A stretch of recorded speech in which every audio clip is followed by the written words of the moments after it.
اعوذ باللہ من الشیطان الرجیم، بسم اللہ الرحمن الرحیم۔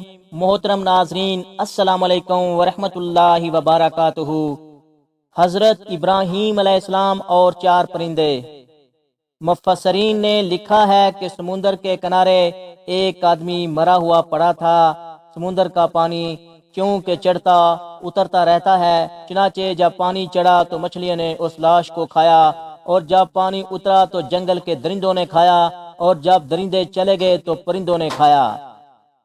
حضرت ابراہیم علیہ السلام نے یہ ملاحظہ فرمایا تو آپ کو شوق ہوا کہ آپ ملاحظہ فرمائیں کہ مردے کس طرح زندہ کیے جائیں گے۔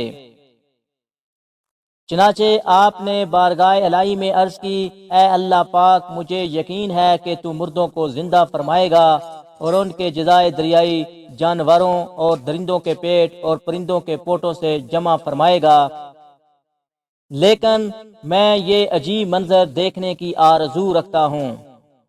حضرت سعید بن جبیر رضی اللہ عنہ نے فرمایا، جب اللہ پاک نے حضرت ابراہیم علیہ السلام کو اپنا خلیل بنایا تو حضرت ملک الموت علیہ السلام اللہ پاک کی اجازت سے آپ کو یہ خوشخبری سنانے آئے۔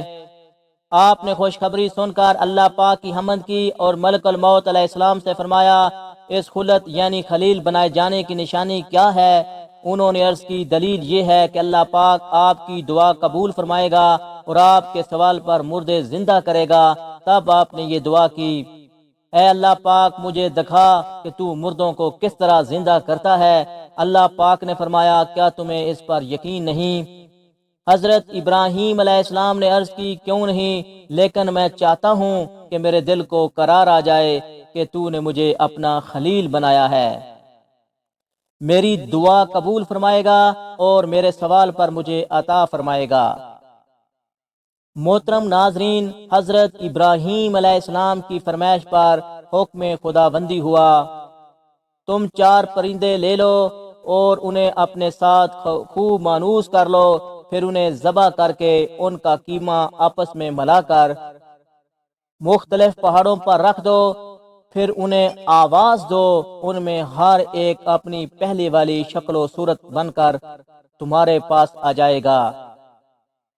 چنانچہ حضرت ابراہیم علیہ السلام نے چار پرندے لیے، ایک قول کے مطابق وہ مور، مرغ، کبوتر اور کوا تھے۔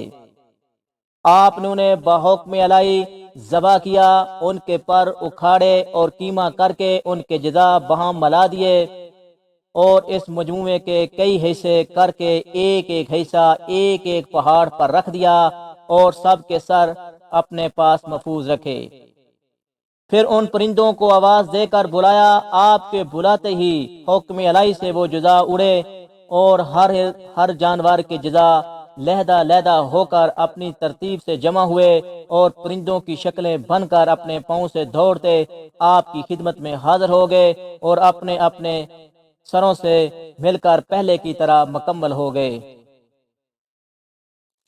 محترم ناظرین، اس واقعے کو پارہ نمبر 3 سورۃ البقرہ کی آیت نمبر 260 میں اللہ پاک نے اس طرح بیان فرمایا ہے۔ ترجمہ: اور جب ابراہیم نے عرض کی، اے میرے رب، تو مجھے دکھا کہ تو مردوں کو کس طرح زندہ فرمائے گا۔ اللہ نے فرمایا، کیا تجھے یقین نہیں؟ ابراہیم علیہ السلام نے عرض کی، یقین کیوں نہیں، مگر یہ چاہتا ہوں کہ میرے دل کو قرار آ جائے۔ اللہ پاک نے فرمایا، تو پرندوں میں کوئی چار پرندے پکڑ لو، پھر انہیں اپنے ساتھ مانوس کر لو، پھر ان سب کو ایک ٹکڑا ہر پہاڑ پر رکھ دو، پھر انہیں پکارو تو وہ تمہارے پاس دوڑتے چلے آئیں گے۔